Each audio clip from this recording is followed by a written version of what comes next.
So I want to briefly give my thoughts on the latest episode of Naruto Shippuuden, episode 421. Now, this episode, in all honesty, is the main focus was Naruto and Sasuke talking to Hagoromo. That was for the first half, and the second half was the Might Guy stuff, when which Might Guy does his final attack in the 8th Gate state, and Madara even dubs him to be the strongest Taijutsu user, period. And it was actually a pretty good move, I'm not gonna lie to you, alright? Now, I want to call it the Midnight Dragon. I don't give a fuck what anyone else says. I don't care if it's Night Guy. Fuck Night Guy, Midnight Dragon. You got a problem with that? Boom. Right there. That being said, what I have an issue with, obviously, is Naruto coming in there after he is revived by Hagoromo. He's given these unique powers. And he literally stops Might Guy from dying. And granted, like, I like Might Guy, alright? Like, Might Guy is one of the few characters that actually resembles, hard work and busting your ass to achieve your goals. Naruto used to stand for that, but no longer, because he is the chosen child, prophecy, and whatnot. Like, this guy has basically greatness seeped in his genes, and he was prophesied not only to be the one to decide whether the world is destroyed or basically peace is seen throughout the world. Not only that prophecy, but also the prophecy of uniting the tail beasts. We find that out in the first half of the episode by Hagoromo, where the Frog Sage, I forgot his actual name, Gamma blah blah something, whatever. Alright, he had another prophecy foretelling that this blue-eyed, blonde-haired child would unite the tail beasts. Like, Naruto's the chosen wonder, and it's bullshit. But in comes the chosen wonder with these new powers, and all he does, right there, and my guy, he is saved from death, which I'm not a fan of at all. Like, to me, that is utter bullshit. So it was, honestly, it ends on a sour note for me. It really does. But I'm not gonna knock the attack itself, alright? The Night Guy, the Midnight Dragon, was beastly, alright? Like, the stance was beastly. How, like, his arteries, you can see his veins. They turn, like, crimson magma red. And he has that dragon aura. And the dragon is crimson red. It was epic. And then Madara's just, like, standing there laughing and shit. Like, yeah, like, I like that chakra. Like, I dubbed this chakra the strongest. Like that kind of shit. He's taking that shit head on. No dodging, whatnot. He's so fast. Where Madara says I can't say if he actually bends space. But Madara said he bends space. I mean, the way I saw it, it was like just the air pressure. Like, I don't know if the air pressure alone could bend space. But whatever. It doesn't really matter. It was very impressive. One kick. And the one kick shattered every bone in my guy's leg. And Madara's, like, rib cage was shattered. Like, the side of his body was just obliterated. And the shockwave was so immense where, like, it basically permeated throughout, I won't say the majority of the Shinju, but a sizable chunk of the Shinju was encompassed in that shockwave.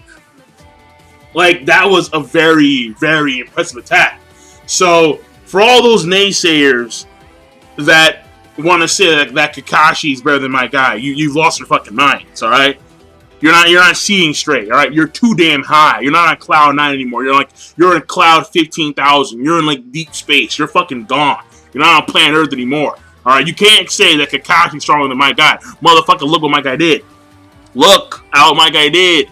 No, it's over. Like, the debate that has existed when it comes to that, my guy versus Kakashi, over, done. My guy won. He landslides, alright? Over. Alright, even Kakashi's having a flashback. He's having a flashback about Might Guy saying, thumbs up, I'm gonna be the strongest. Kakashi remembers that shit. He's like, fuck. God damn it, my guy, he is the strongest. Madara said, you are the strongest. Enough said. Alright, he has the Madara stamp of approval. You can't go against that stamp of approval. And damn story. Now, aside from that, what I do want to say is, at the beginning of the episode, the anime did a better job of portraying the dialogue between Hagoromo and Sasuke better than the manga. That's my personal opinion, honestly. Because in the manga, they showed you like maybe a few panels here or there, that was it. The primary focus was Naruto. And in the anime, it's the same thing. But in the manga, they do a much better job going back and forth between Hagoromo and Sasuke, Hagoromo and Naruto. They do, honestly, a much better job of that, my personal opinion. And, I said it in the last review of the episode of 420, but basically, yeah, Sasuke, he is the reincarnation of Indra.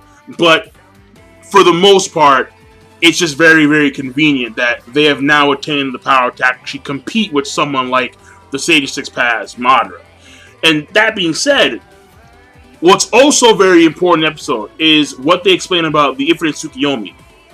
And that's from Hagoromo's standpoint, where Hagoromo, he talks about how his mother, Kaguya, the rabbit goddess, she casts this jutsu upon the populace. And what it does essentially is, it's not just a normal genjutsu, obviously, but you stay in the genjutsu, and then the caster is allowed to actually use your chakra. And he states that if chakra becomes one, the original chakra fruit that Kaguya got the chakra from, that will be restored, and that will be the end of the world, quote unquote, by Hagoromo. So heavy stuff, all right? Madara's not trying to stop on the Hagoromo scheme. He's trying to go beyond on the Kaguya level kind of stuff. And mind you, Madara is the only outlier in the legacy of Ashura and Indra. He was the only one that came back to life after he was killed by Hashirama. And then using Izanagi in some weird way. And then, on top of that, he took in the flesh of Hashirama. And this basically melded the chakras of Ashura and Indra. And that's how he attained the Rinnegan. So Madara is the only outlier. Alright? And again, another reason why Madara is just awesome. Okay? Another reason why the naysayers can go fuck off. Because he's the only outlier in the history of generations when it comes to Indra and Ashura. The only fucking one. Not even Naruto and Sasuke are damn outliers. Only Madara is, okay? He was the one that left the Rinnegan. Him. So, that's it. I'm done. The episode overall, again, the ending I thought was good, or the second half I thought was good, with the exception of that ending, because it's a very sour note for me. But again, the Midnight Dragon was dope.